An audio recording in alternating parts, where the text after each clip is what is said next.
Dorothy Arnold walks out of her family's home on East 79th Street on a cold morning in December of 1910, turns west toward Fifth Avenue, and does not come back. Good evening, and welcome. There will be no sudden sounds here, no raised voices, nothing to startle you from rest. If you find comfort in these stories and wish to follow us, please do. Close your eyes whenever you wish. Let your breathing slow. Let's begin. Chapter 1. Her name was Dorothy Harriet Camille Arnold. She was 25 years old, and somewhere in the city of New York, she had rented a post office box that her family didn't know existed. I find myself returning to that detail again and again. Not the disappearance, not the cold December morning, the post office box. Because what it tells us about Dorothy is so much more important than anything that came after, and I think the story only makes sense if we begin there. With her, with the small act of a young woman who wanted something for herself and went about protecting it in the only way available to her. She was using the box to receive correspondence from magazines. She was a writer. She had graduated from Bryn Mawr College in Pennsylvania, spoke several languages, and she was submitting short stories to publications in New York, working quietly at something she cared about with real seriousness. And the rejections, when they came, she collected alone. She walked to wherever that box was, opened the envelope, read whatever they had written, folded it back up, and carried it home without saying a word to anyone.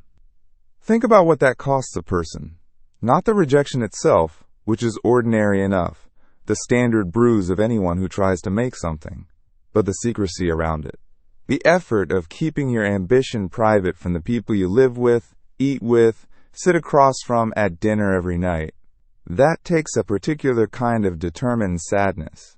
It means Dorothy had already decided, before any single rejection arrived, that her family's judgment was something she couldn't afford, that their seeing her fail would be worse than failing. She lived with her parents and her siblings in a large brownstone mansion on East 79th Street, between Park and Lexington Avenues. Domestic staff, orderly rooms, the routines of an affluent household, comfortable in the way that certain kinds of comfort can feel like weight. She could walk alone to the shops along Fifth Avenue, and she did regularly, moving through a neighborhood of wide tree-lined streets and well-dressed people, and the particular atmosphere of a city that was, in 1910, in the full momentum of its own importance. But major decisions were her father's to make. That was simply how it worked.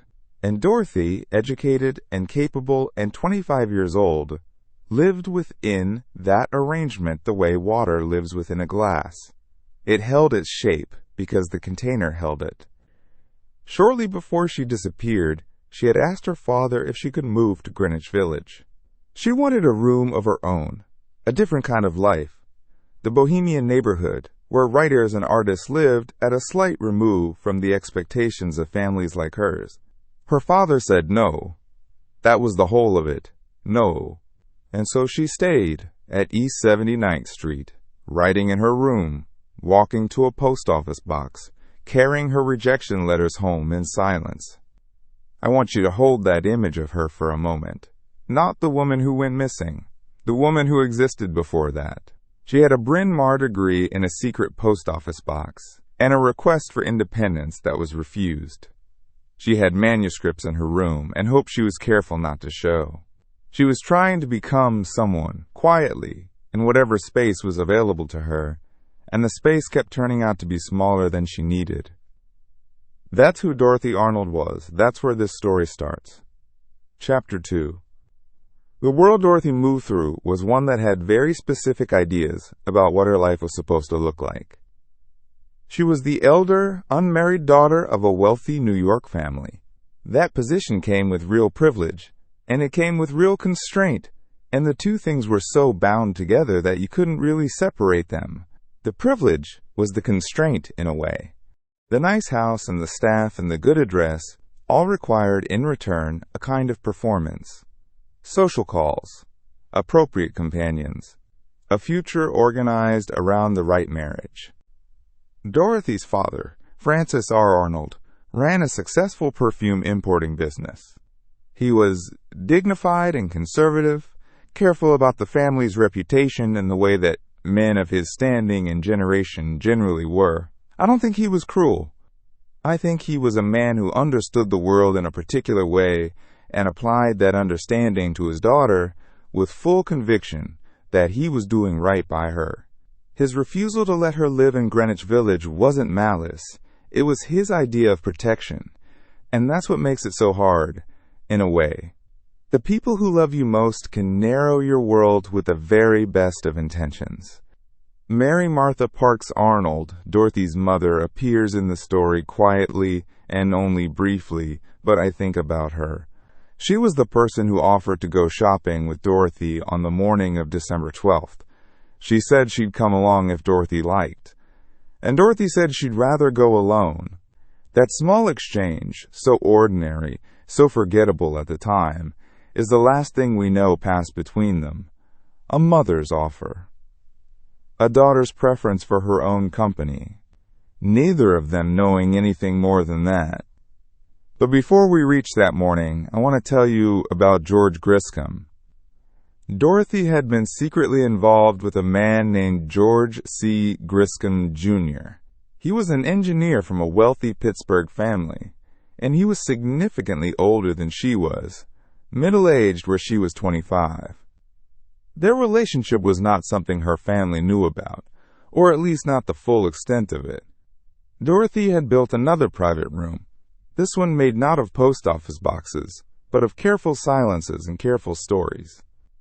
In September of 1910, 3 months before she disappeared, Dorothy spent a week in Boston with Griscom. She told her family she was visiting college friends. She made this work. She arranged it and went and came back and kept the whole thing to herself. Which tells you something important about who she was. She wasn't passive. She wasn't simply someone things happened to.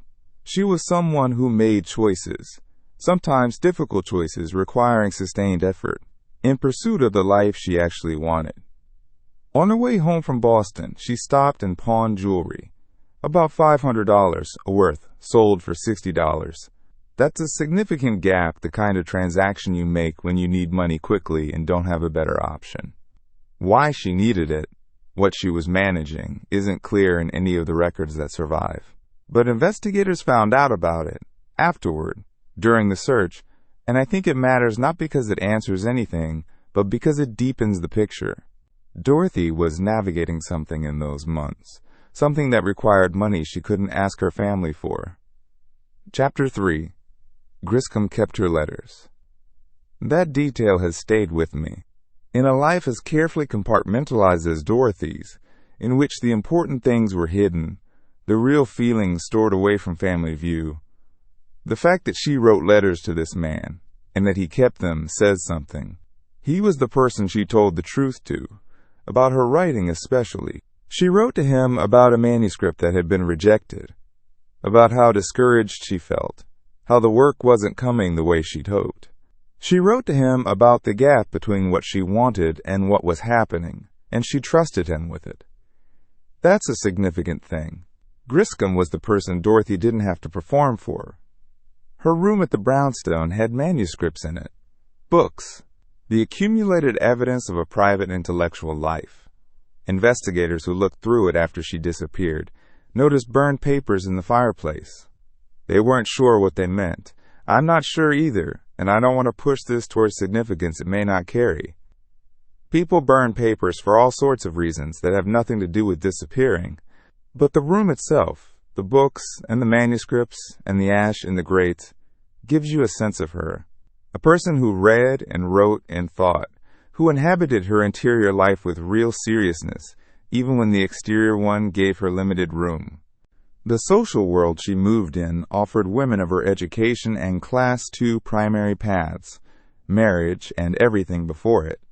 Her ambition to write, to work, to have a room in Greenwich Village and a life of her own making, sat at an angle to all of that. Not scandalously, not loudly. She wasn't in rebellion in any visible way. She was just a person whose real life kept being slightly elsewhere than the one she was supposed to be living. And she managed it the only way she could, privately, carefully, alone.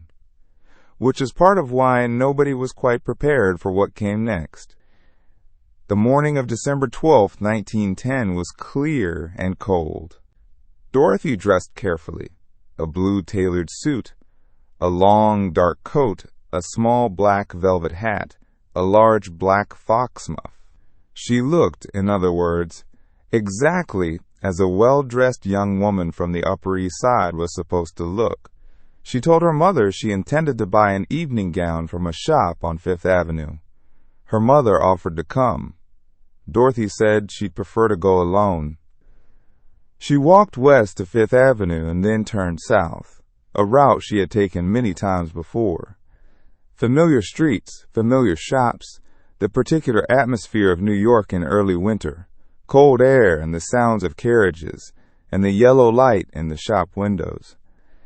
At around 1:45 in the afternoon, she stopped at Park and Tilford's candy shop on West 59th Street, near the southeast corner of Central Park. She bought chocolates. The clerk who served her would remember, later, that she seemed in good spirits, not distracted, not upset. She was simply a young woman buying candy, smiling perhaps, going about her day. She also visited Brentano's bookstore sometime that day, the well-known literary shop on Fifth Avenue. She bought a book. She said it would be a Christmas gift. Again, ordinary. The soft sounds of a bookshop, pages and voices, the particular smell of new paper, Dorothy moving through it, choosing something for someone. Nothing in her manner to suggest this was anything other than what it appeared to be. And then, sometime in the early afternoon, she said something to an acquaintance she encountered. She mentioned that she planned to walk home through Central Park, a common enough route. It was the kind of thing you say without thinking, a casual note about your plans, the way you tell anyone. She had no reason to weigh those words. They are the last confirmed words she spoke to anyone. After that remark, there is nothing, no confirmed sighting, no witness who saw her enter the park or leave it, no physical evidence of any kind. The afternoon simply closed around her, and Dorothy Arnold stepped out of the record of her own life. Chapter 4.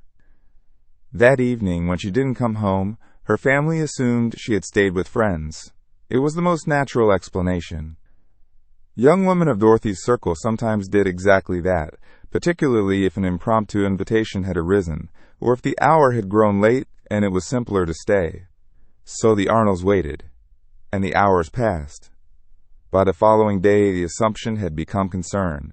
They began making inquiries, quietly, among her acquaintances, at the addresses she might have visited.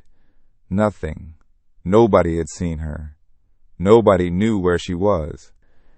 And here the family made a decision that would later attract considerable criticism, though I think it's worth understanding before judging.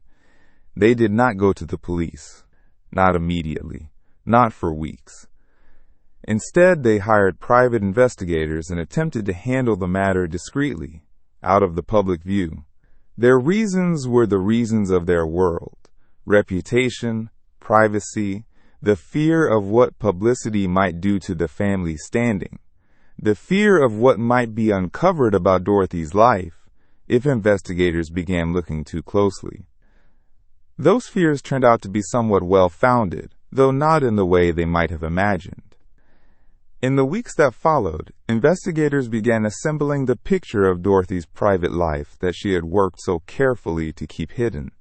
The post office box, the week in Boston with Griscom, the pawned jewelry, the relationship with a middle-aged engineer from Pittsburgh who was, at the moment of her disappearance, staying in Florence. Dorothy's mother and her brother traveled to Italy to confront Griscom. He cooperated.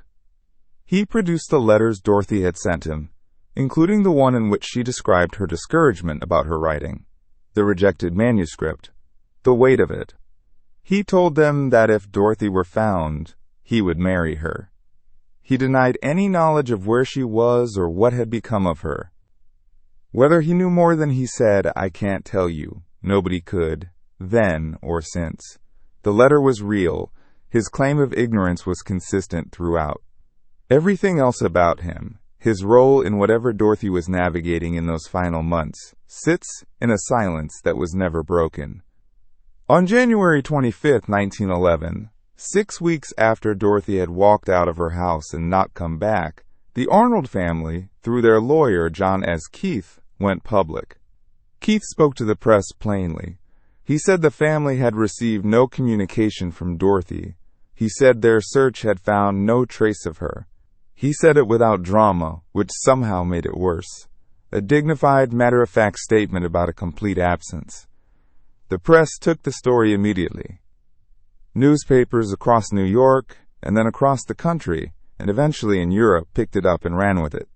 Her photographs were printed widely. Dorothy in walking clothes, Dorothy in evening dress, Dorothy in a composed formal portrait.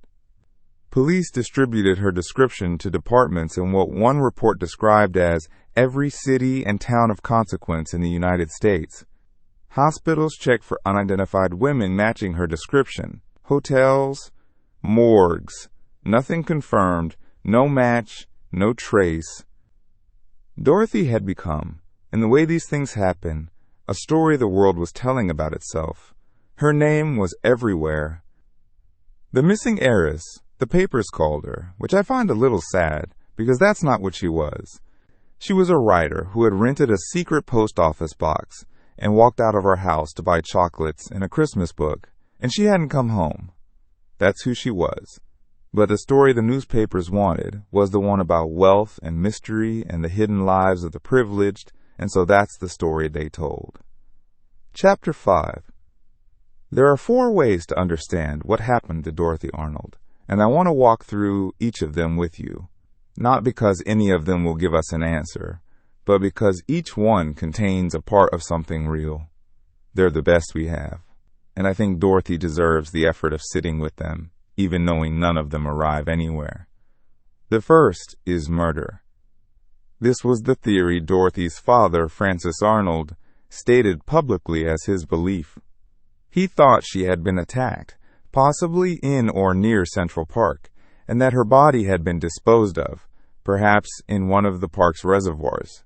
He was a man who had told his daughter no about the most important thing she had asked him, and then spent what later accounts estimate may have been close to $1 million in the values of that period, trying to find her. A year of private searching, then public searching, then years more. He kept going long after it was reasonable to expect anything would come of it. I don't know what was in that persistence. Hope, maybe. Guilt, maybe. Both, probably. The reservoir theory was investigated. Divers looked. Nothing was found. The second theory is that she died following a botched illegal abortion. In 1914, 3 years after her disappearance, a physician in Pennsylvania told authorities that Dorothy had come to a clandestine clinic, that something had gone wrong, and that her body had been cremated in a cellar furnace. Police investigated. They found no evidence to support the claim. No records, no corroboration, no physical trace. The physician's account was considered and then set aside, classified as unsubstantiated. Later, a convict claimed he had been paid to bury her body in a cellar somewhere. That claim was also investigated. It was also unverified. It joins the others in the pile of things that were said and couldn't be confirmed. The third theory is that she took her own life. She had written to Griscom about her discouragement. Her request for independence had been refused. She was 25 years old and still dependent, still hidden, still carrying her failure alone to a post office box. The letters suggest she was in a period of genuine darkness, but there was no note found, no confirmed act, no witness, no body recovered. The theory is possible. It can't be proved. The fourth theory is that she walked away deliberately, that she used that afternoon in December to simply become someone else, start again somewhere new, free of the family, and the expectations in the life that kept not fitting her. Investigators looked hard at this possibility. They looked for evidence that she had prepared money or secured luggage or arranged tickets of any kind. They found nothing consistent with a planned departure, and in the years that followed, no verified sighting of Dorothy was ever established. If she built a new life under a different name, she built it so completely that no trace of it ever surfaced. That's the honest account of it. Each theory rests on partial evidence, or on claims that couldn't be verified, or on an absence of evidence that might support one reading or might simply be absence.